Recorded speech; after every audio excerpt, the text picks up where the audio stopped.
Hey guys, welcome to the show. Today we're going to be installing a storm-proof door seal. What it consists of is a bottom plate here, and it's a raised bottom plate, this one here. And it's got the door seal just like that. So it locks up tight along those lines. Now to do this, you need to trim your door to make it shorter so you can install the plate and all that stuff. However, I previously already had a door seal, one of these, similar one, installed previously, and it was just looking ragged. It's like 20 years old, bored of it. So we got one little problem, and that is we can't seem to get the bottom trim off the door. What it is, it's for these locks. There's two screws that go into the top that keep the locks nice and secure. And I think what might have happened is they might have screwed those screws into the actual weatherproofing trim. So if I do try to remove the weatherproofing, the screw is stopping it. See that? So what we're gonna have to do is we're gonna have to, when it's less windy, take off the hinges, put the door on a table, unscrew it, remove the weatherproofing, rip it off. So in order to get this all sorted, I've got a brand new one. This is the RV4. Now the problem with the one I've got here is it does have a groove in the middle. So if I try to put it underneath the door, it is way too elevated because it's got a bit of metal here poking out. My old one didn't have that pokey thing sticking out, but it just looks disgusting, so I don't think I want to use it. Just look at it. Maybe I can clean it up. However, what I did was I found a bit of tile trim, and it looks kind of gorgeous from Bunnings. It also did have pokey things on the bottom, but I butchered it, and as you see I got rid of it, and I think it looks kind of nice. So I'm going to actually be using this to start off the show. I think it looks kind of good. Just slide it in underneath there, just like that, and just get it sorted. So there's two ways to stick this on. One, you can drill and put some screws in.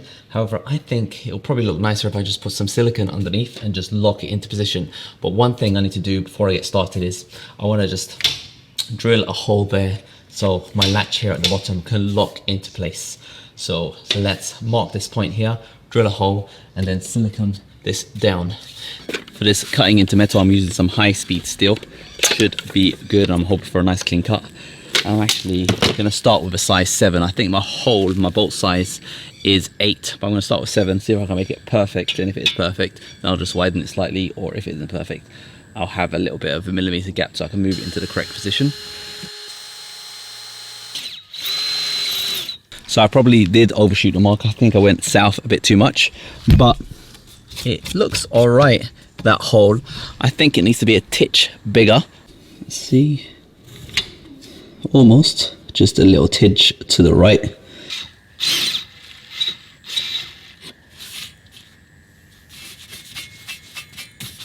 Okay, that looks perfect. Boom, as you can see, perfect fit. So I'm using here some exterior grade wood filler. It needs to be exterior because this area hopefully won't get wet, but it can get wet. You don't want to use the interior grade stuff. This stuff is weatherproof. So I'm going to fill up this hole, and I'll even just put a little bit here just to make it a little bit wider. So if I do drill close to it, it will be it'll have enough girth and it'll be nice and sexy. Now one thing to note is this hole, the original hole that you saw there, it was actually never used. The way the lock worked previously is that it always used the hole that was made in this plate. That's the thing that locked the door into position. And the builders that put this door in, they drilled the hole in the wrong position, but it didn't even matter. So we're doing it properly this time. We're filling the hole, moving the hole, and we got a hole in our new plate, and it's looking good. Look at this. One clean plate, no breaks, no lines like the previous one, and there's gonna be no screw holes. All right, let's wait for the timber filler to dry, and then we'll silicone it in. So you like filling up holes, do you, with that girth? It will be, it'll have enough girth and it'll be nice and sexy. That's the one thing she got from this video. So as you can see, it's now fully patched up. So let's do a nice dry fit, see how it looks. And ooh la la la la, that is looking gorgeous. And if I lock the door over here, perfectly slots in. perfectly slots in. So what I'm gonna do now is I'm actually gonna stick this bad boy on. And to do that, I'll be using some silicone. This is roof and gutter silicone. Apparently this stuff you can drink off. That's what it says, it's got the watermark seal. I'm not gonna be using it to drink, but it's just all about just creating a nice seal.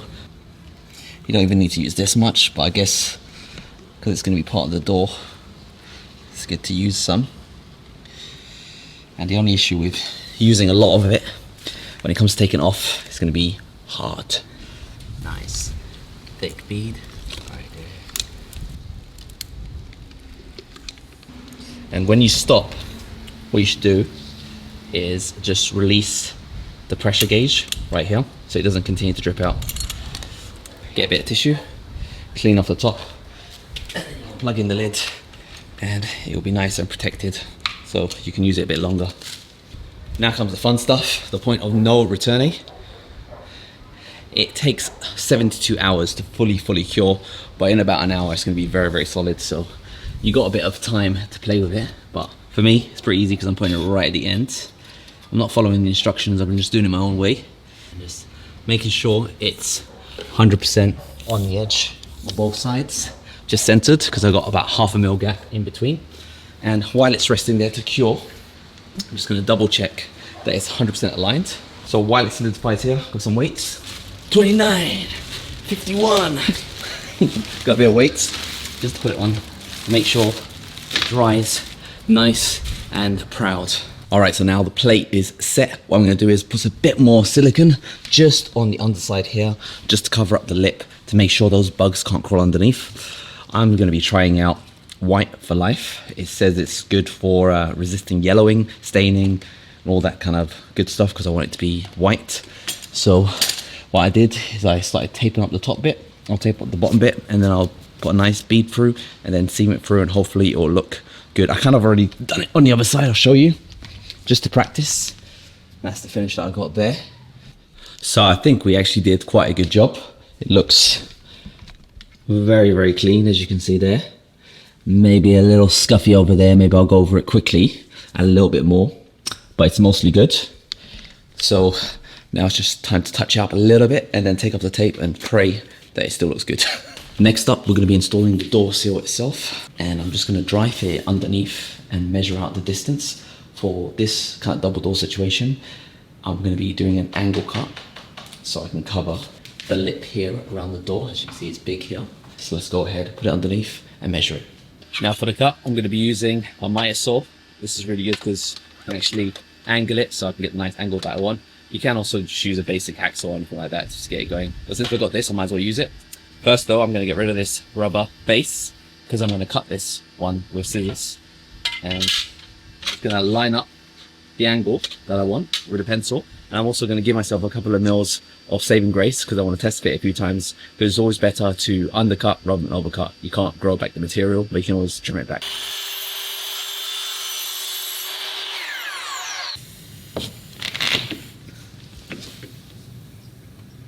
That actually looks pretty good. All right, so this actually looks really good. I'm really happy with that. So I'm glad that I stopped cutting when I did. Now I'm just gonna protrude this piece of rubber about 1 millimeter or so to the left. And on this side here, I'm gonna give it 1 millimeter or so. I'm just gonna use some scissors just to cut it down. So now that I've got it protruding a little bit more, I'm going to leave it as it is, screw this side into the wall, and when I come around to doing the other side, if I need to, I can then trim this down a little bit. I've got movement, I can move a bit to the left or a bit to the right because I haven't overcut it. Undercutting is good. So I'll put it in and I'll drill out some holes, mark the holes, and then we'll screw it in and it's pretty much almost done.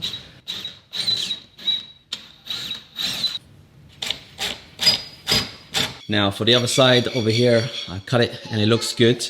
The only thing is I cut the hole to be as right as possible so it fits around. I've got this little drop lock here. I practiced, this is why I had a spare piece. I tried practicing and cutting around the edge of this. So I figured I might be able to file a bit off and it will just slot perfectly in. It didn't work out. The finish, it was just a bit too rough for my liking. So I'm not gonna do that. I also thought about recessing the lock a little bit into the wood, but I'm going to try this method first, and that is just to screw it around and there'll be just like a little bow around the lock, and hopefully that will work out. I can always put a little bit of silicone if it looks bad, or a bit of cork and maybe paint the cork, something like that.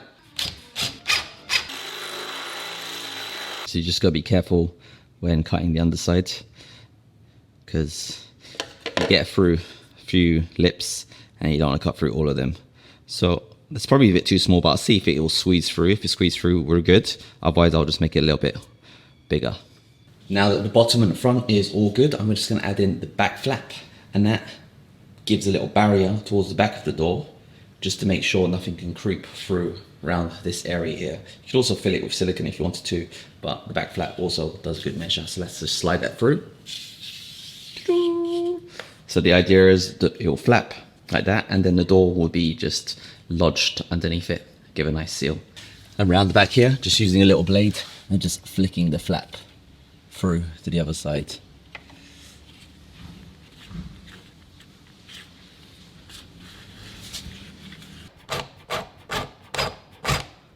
So that is how it's looking right now. Now to finish off the show, they also give you a bit of cover strips. This is a bit of rubber. You put it on here and that hides the screw holes right there. All right, and that's it. We are done. We've installed the door seal for a double door over here. This is the Raven RP4, but I guess all door seals around the world, they're gonna be a bit the same like this when dealing with double doors. The only thing that I'm disappointed with is I wasn't able to trim back this section a bit or recess this, so there's a slight gap there.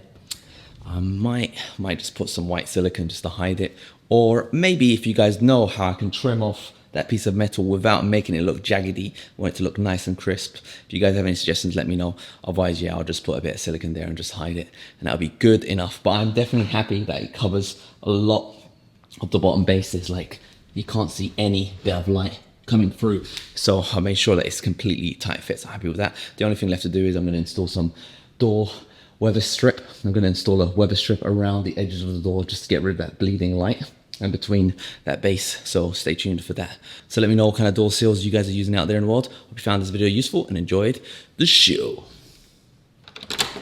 Ta-da!